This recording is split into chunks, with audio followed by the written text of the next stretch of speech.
क्योंकि उसको अगर छोड़ा गया था मेडिकल रिलीफ पे छोड़ा गया था कि जब तक उसके बेबी नहीं पैदा हो जाता तब तक उसको छुट्टियां दी गई। अच्छा मुझे बताएं, अनिला के घर में जो है वो पैदाइश हुई है, ये पता चला है। हाँ। बेटा हुआ है या बेटी हुई है? कितने दिन हो गए हैं पैदाइश हुए को?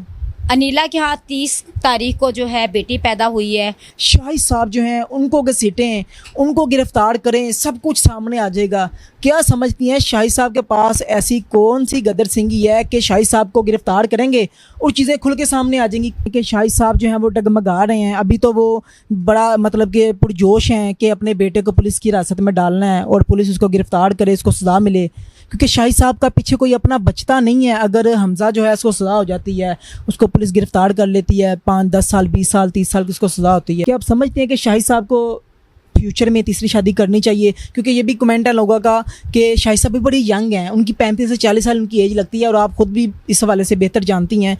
क्या लगता है कि शाहिद साहब शादी करें? अस्सलाम वालेकुम नाज़रीन, मैं आपका मेज़बान उस्मान और आप देख रहे हैं मेरा पंजाब। नाज़रीन, एक बहू की जानिब से अपनी सास का मर्डर कर दिया जाता है, अनीस बीबी का मर्डर कर दिया जाता है।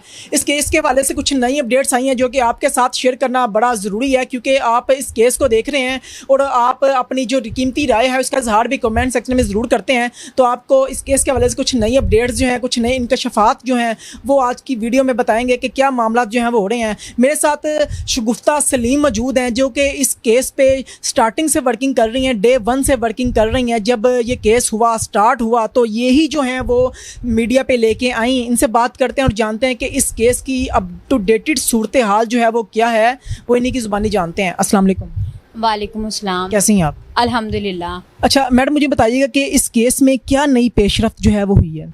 नई पेशरफ्त ये है कि अभी सुनने में यही आया है कि इस केस को क्लोज़ कर दिया गया है, क्योंकि जो केस है वो एसपी साहिबा अनूश साहिबा के उनके पास तक चला गया है। क्योंकि जो अनिला थी, अनिला एसपी साहिबा के पास गई हैं और शायद टाइम को जो है ज़्यादा लेने के लिए गई, लेकिन उनकी जानिब से भी जब मैडम अनूश के पास गई हैं तो मैडम अनूश के पास जो इस केस को लेके चल रहे थे, इन्होंने बताया कि भाई ये गिल्टी वाले लोग हैं और ये बल्कि बाकायदा इसको चीज़ का इतराफ़ कर चुके हैं। तो इस वजह से मेरे ख्याल से ज़राया के मुताबिक ये कहा जा रहा है कि उनको जो है वो रिलीफ मिल जाएगा अनिला को?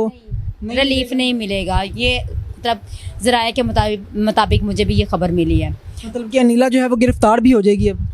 हाँ, क्योंकि उसको अगर छोड़ा गया था मेडिकल रिलीफ पे छोड़ा गया था कि जब तक उसके बेबी नहीं पैदा हो जाता तब तक उसको छुट्टियां दी गई। अच्छा मुझे बताएं, अनिला के घर में जो है वो पैदाइश हुई है, ये पता चला है। हाँ। बेटा हुआ है या बेटी हुई है? कितने दिन हो गए हैं पैदाइश हुए को?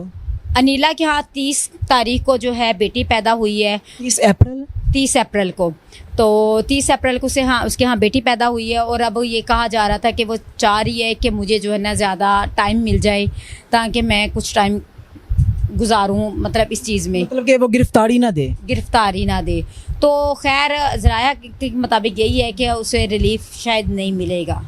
अब दूसरी जानब ये बताइएगा कि जो ऑडियंस है और जो लोग हैं, और अनिला ने भी हाथ में कुरान उठाया और एक इंकशाफ किया कि शाहिद साहब जो हैं उनको घसीटें, उनको गिरफ्तार करें, सब कुछ सामने आ जाएगा।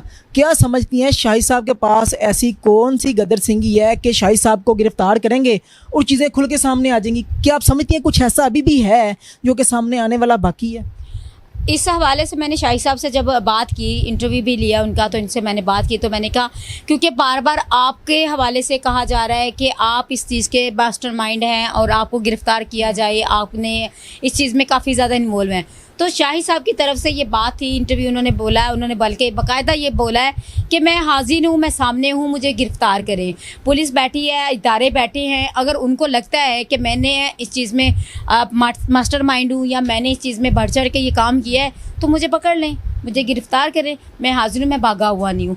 अब ये जो है शाहिद साहब के अल्फाज हैं, ये उन्होंने बोला है। जैसे कि बहुत सारी ऑडियो लीक हुई हैं जिसमें हमज़ा ने ये बोला है कि हम अनीस बीबी का मर्डर कर देते हैं, उसको कत्ल करके तो नहर में डाल देते हैं, कुछ तो मेरे पास अभी 30,000 रुपये हैं, लग जाने हैं, मतलब इस टाइप की चीज़ें जो है ना।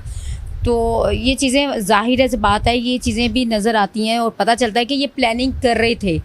और अनीस बीबी का कत्ल करना ये कोई इनके लिए एक दिन का नहीं था, ये प्लानिंग काफ़ी टाइम से चल रही थी और इस प्लानिंग में मास्टरमाइंड कौन है ये तो आपको भी थोड़ा सा आइडिया हो ही गया होगा, क्योंकि आपने खुद ये ऑडियो लगाई है। अच्छा, मुझे बताइएगा, जो शाहिद साहब हैं अभी तो इन्होंने अपना बेटा पुलिस के हवाले कर दिया है, क्या आप समझती हैं कि ये अपना बेटा जो है वो पुलिस को मुकम्मल तौर पे दे देंगे? कि मतलब कि क्योंकि ये भी चीज़ें सामने आ रही हैं कि शाहिद साहब जो हैं वो डगमगा रहे हैं, अभी तो वो बड़ा मतलब कि पुरजोश हैं कि अपने बेटे को पुलिस की हिरासत में डालना है और पुलिस उसको गिरफ्तार करे, इसको सज़ा मिले, क्योंकि शाहिद साहब का पीछे कोई अपना बचता नहीं है। अगर हमज़ा जो है उसको सज़ा हो जाती है, उसको पुलिस गिरफ्तार कर लेती है, 5-10 साल 20 साल 30 साल की उसको सज़ा होती है, तो क्या समझती हैं कि शाहिद साहब अकेले की ज़िंदगी गुजारेंगे अपनी? इस हवाले से मैंने उनके इंटरव्यू किया था। मैंने बोला कि आपको क्या लगता है कि आपने अपना बेटा जो है पुलिस को दे दिया तो आप कभी इस बात पे पछताएंगे नहीं? उन्होंने इस बात के कहा मैं भाई डटा हुआ हूँ और जो मुजरिम है, जो मुलजिम है, उनको सज़ा लाजमी होनी चाहिए। उन्होंने छोटा काम नहीं किया, उन्होंने एक कत्ल किया है और वो आप ज़ाहिर बात उनकी बीवी थी तो उन्होंने बोला कि मेरी बीवी का कत्ल किया है, फिर वो इस बात पे माने भी हैं। और फिर दूसरा ये वो कह रहे थे कि मैंने हमज़ा को पैसे भी देता रहा हूँ, मैं जेब खर्च मैंने लगाया हुआ था, जेब खर्च भी देता रहा हूँ।